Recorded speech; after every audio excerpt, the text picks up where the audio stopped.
Okay, good afternoon, everyone.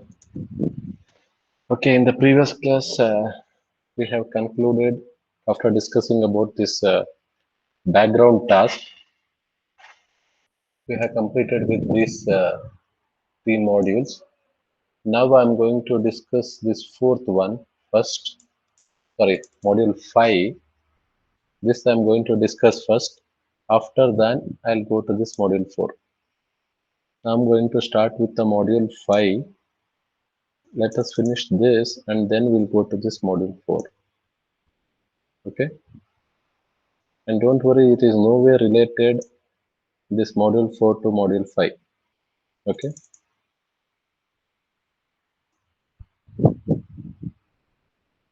In that, we are going to start with this chapter called Publish.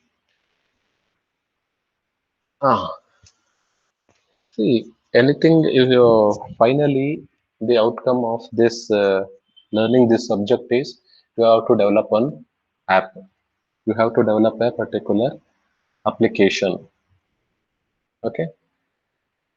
Okay, that screens everything you have uh, prepared, you have designed everything.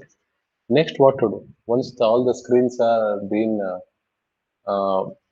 designed, now what is the next job? The next job is you have to prepare the package, means a APK. APK is nothing but it's a file extension of any software. It's an APK is an file extension like MP3, docx. This one and any application with a file name called extension .apk. See this APK file that you have to generate. What it contains? It contains all the activities or the code what you have written, all the XMLs, all the Java file, all the images, everything that will be grouped. It will be a zip will be created, and that we are going to call it as an APK. That APK you have to add it in the uh, Google Play Store, and anyone who wants that application is going to download and install that application. If you want to make your application available to the other users, the first job you have to do is first you have to prepare your app for the release and then you have to publish it. Where you have to publish? In the Google Play Store. There you are going to publish your app. Commonly, we are all the apps that we are going to publish in the Google Play. You have other software also. In the Google Play Developer Console, you can publish your app. Before we publish, we says we have to prepare your app for release. Prepare your app for release means some other extra task you have to do other than designing your own screens. You have designed all the screens. Activity, which is also called as activity. Okay. Uh, in that so many buttons should be there, back button should be there, submit button, playing the music, anything, any app that you have developed.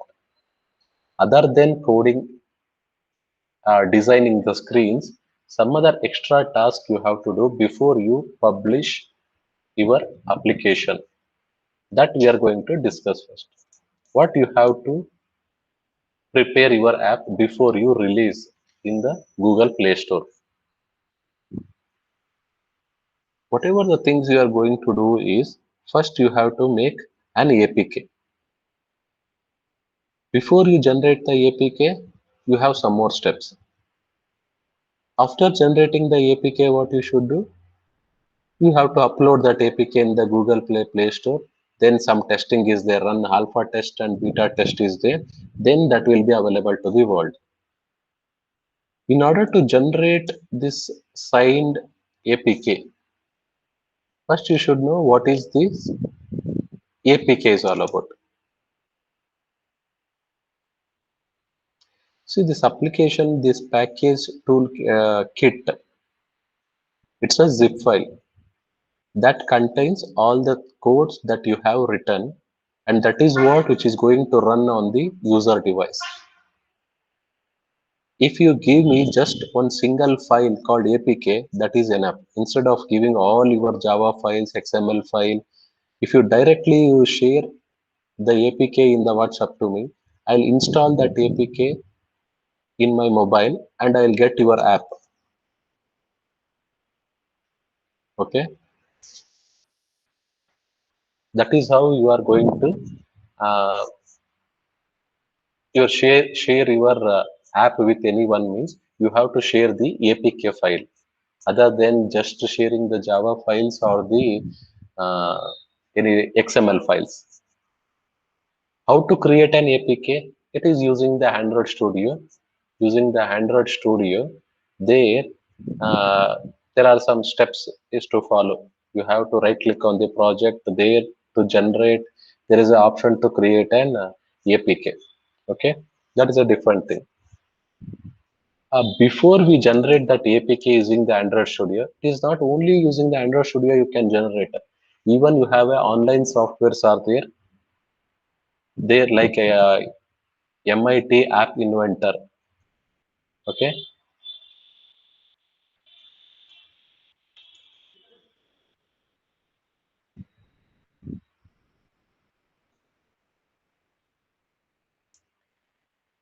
okay, this is a freely available tool. Here you can create your apps.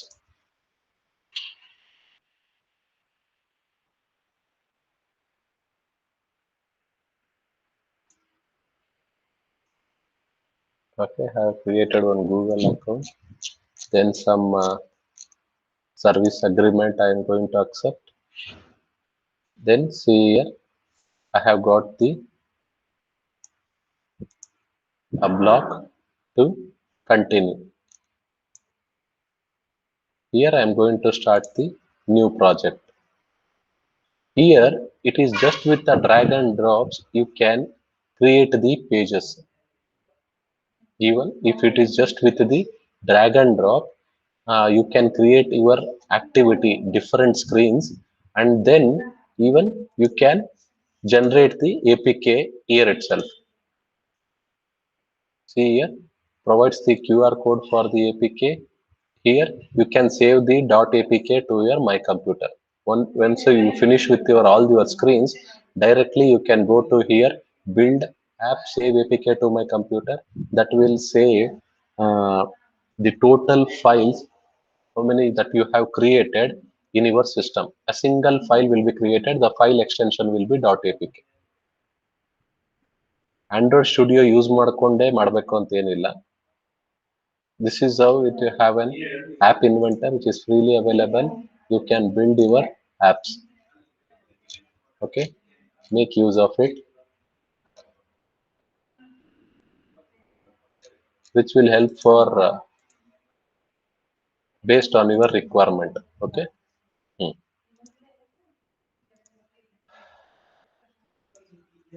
Hmm.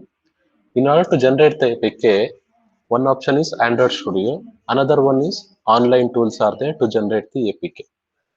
Before we generate that APK for your app, some more steps we have to do in our coding part. Other than developing our screens, some other extra steps you have to do. Some other extra steps are this one. You have to test. Thoroughly you have to test your app.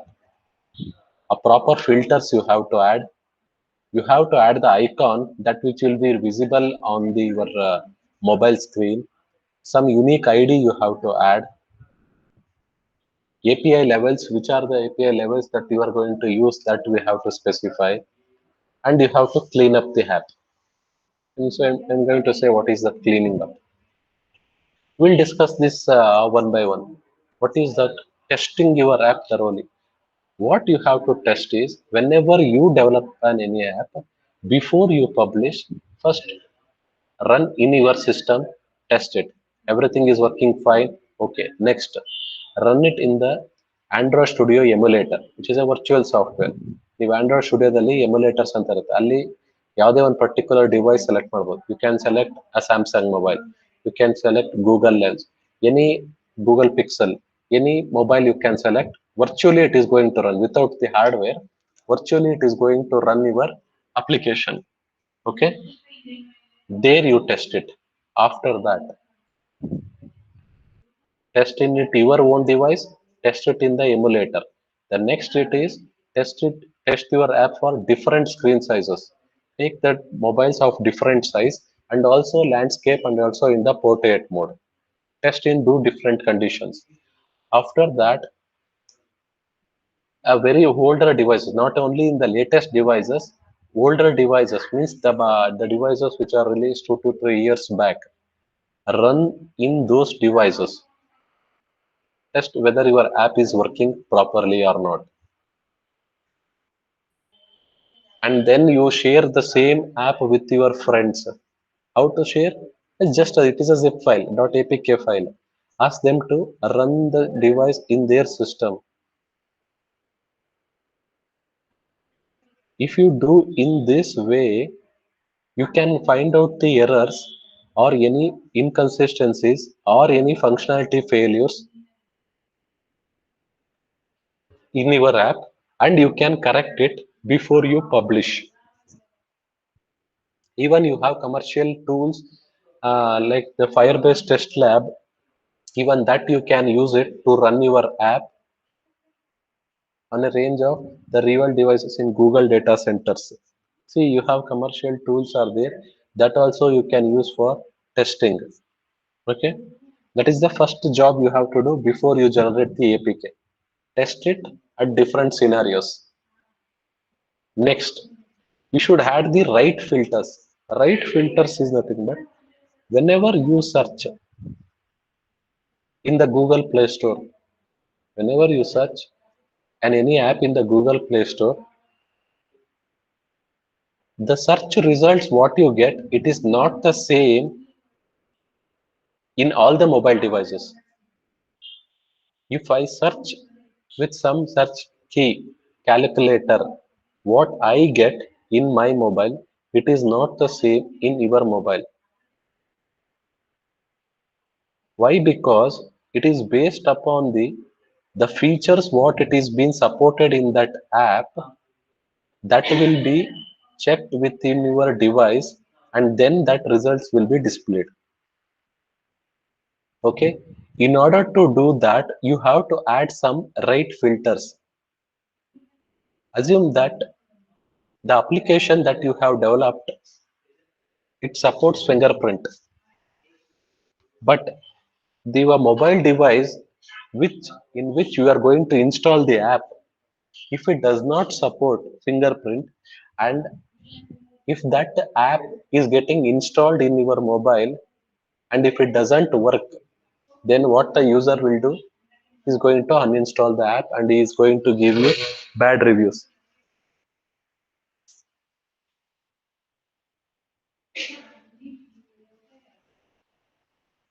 He is going to give bad reviews on your app. That will have an impact on uh, the product. That is why whenever you add the proper filters in the inside the Android manifesto file, then that will help you in the search results of the Google Play. Okay, is it clear why we have to add this? That is one example, just a fingerprint example which I have given. If you don't add this feature, see here the feature, users features Android name fingerprint, Android dot hardware dot fingerprint. And this feature, if you add this feature in your Android manifesto.xml, then if your mobile, if it supports fingerprint, then in your Google Play search results, you will get this app, or else that will not be available. That is called as this filter. Is it clear what is the meaning of this filter? Is it clear, boys? What is the meaning of filter?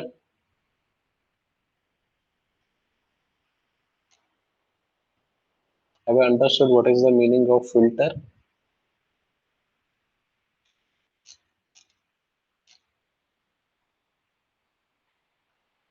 Students are very much urgent in sending the attendance.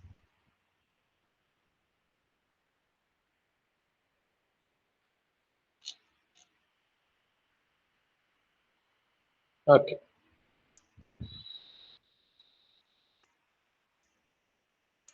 Oh, this is what the filter. The next step is see the icon. Whatever the icon which is going to be available on the mobile screen, or the icon which is going to be seen whenever in the search results of the Google Play Store. That icon, if that you have to add it before you upload or generate the APK. That is called as a launcher icon. This is the launcher icon that will be available on your screen, means in your home screen of the mobile, or in the manage applications where they see there also you're going to see, and also in your downloads or in the search results of the Google Play Store. Everywhere this launcher icon will be there, that you have to add. That is the next job you have to do. You have to add the filter, add the icon, do the proper testing, then give one unique ID for your application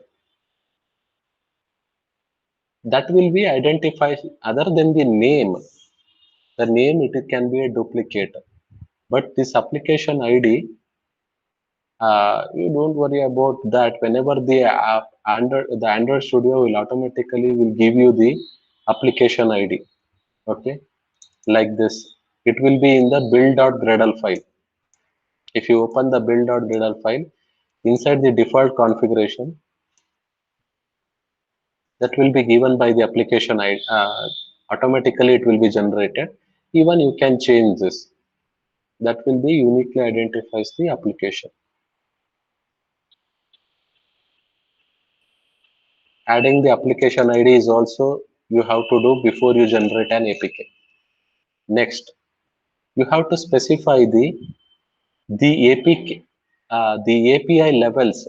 See, every time the software it is going to develop every month, every 5 months or 3 months, the Android, the Google, we are going to release uh, the software development kit, which is the minimum version of the Android platform on which your app is going to run. That we have to provide. Where you have to provide these things, whether it supports up to 25 version. What is the API levels where this app is going to design to run? Means I'm talking about your app. All that version you have to specify in the Android manifesto file. See, if you search in the Google about the latest latest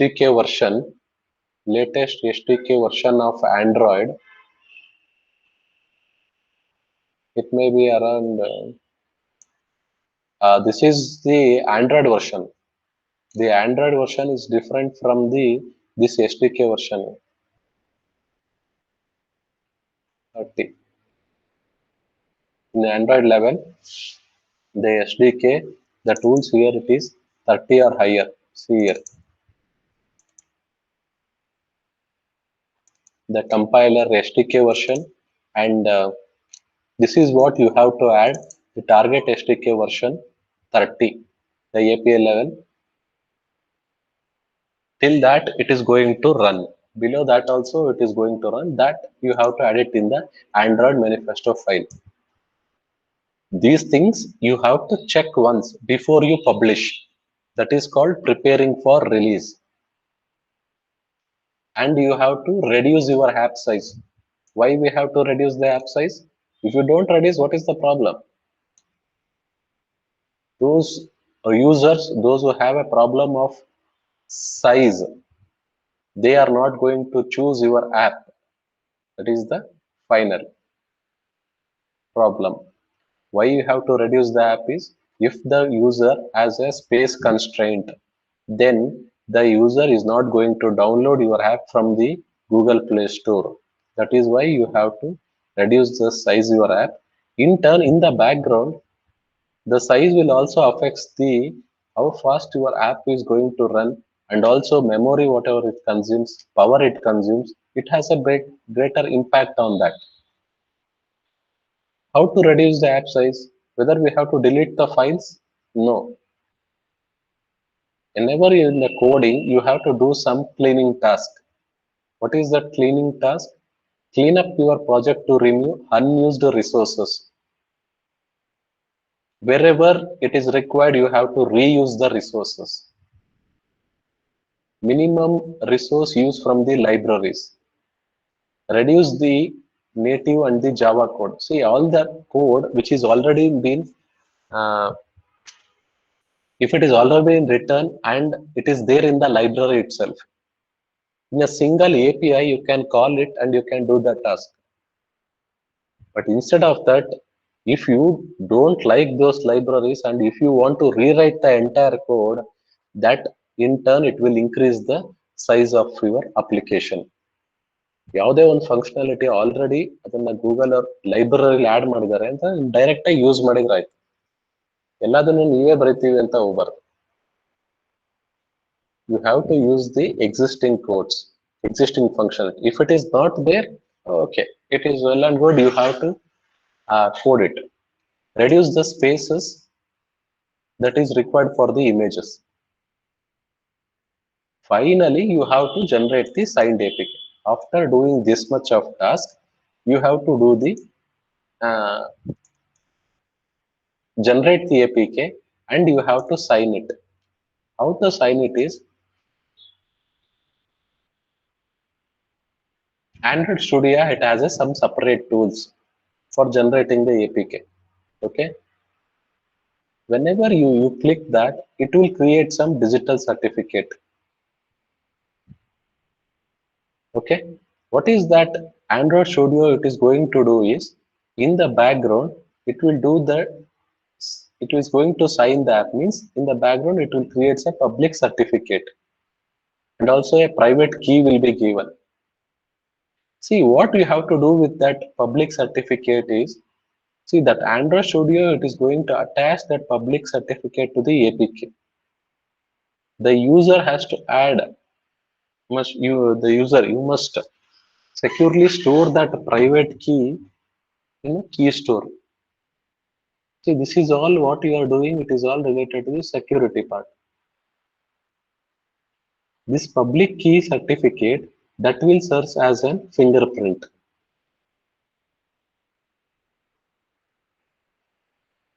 Okay. Where exactly that public key certificate will be there? That will be there with the APK.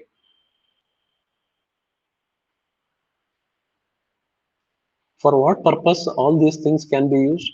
In for the future updates of your app and for authentication purpose, all those public key certificate that will be used.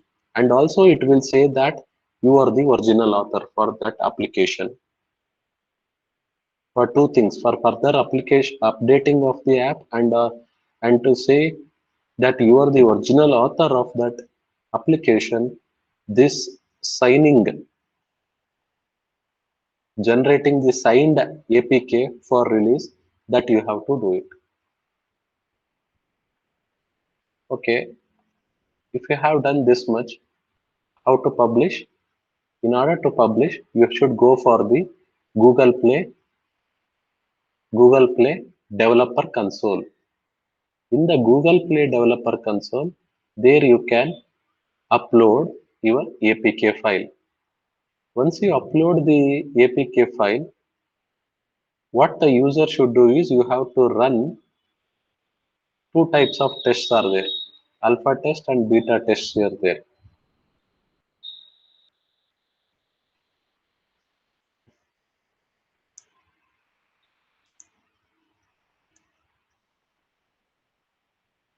Both the test you have to run,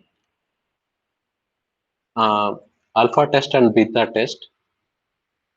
See, for what purpose we use this alpha test is, hello, can you hear me? Am I audible?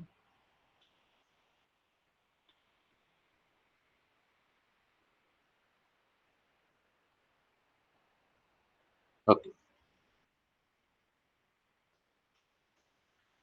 Okay. But if for what purpose we are going to use this alpha test and beta test is whenever you are developing your app, you are going to run this alpha test.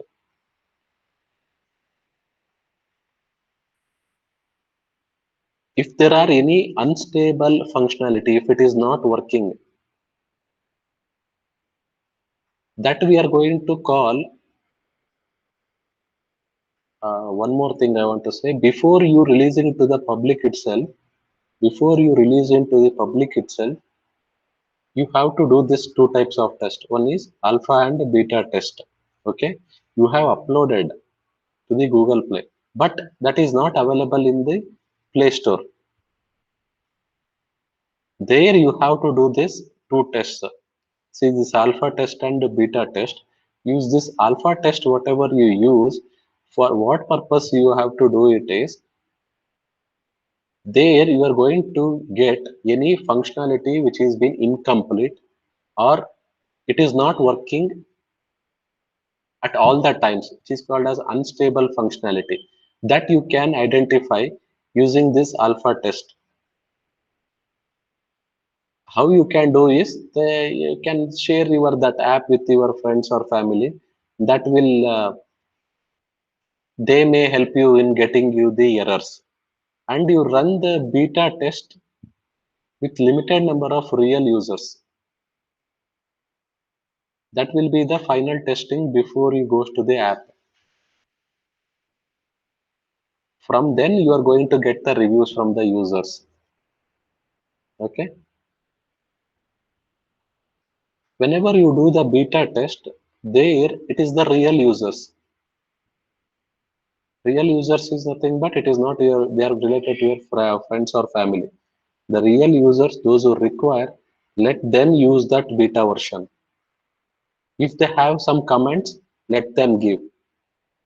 If you don't get any complaints, reviews, bad reviews on your app, then the beta version, the meaning of that is okay, everything is okay now.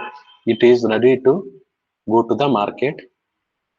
Now you make that your app as public and then the users will start giving you the reviews. In the later updates, what you can do, you can rectify the errors. That is what you see, right? Update your app, the notification that you are going to get. Okay, it may be a new features they are going to add or any existing problems are there that will be rectified in the new update. That is how you are going to publish your app. This is all which is there in this chapter. The chapter name is called publish. Okay, in the next class we'll discuss about the database part, which is related to the Firebase. How your application can interact with the database, which is the database that you have to use, that we will discuss. That is this Firebase, the name Firebase. That is the one we are going to discuss, the database application that interacts with the database. Thank you. Now you can send your attendance and if you have any doubts, you can ask or else you can exit.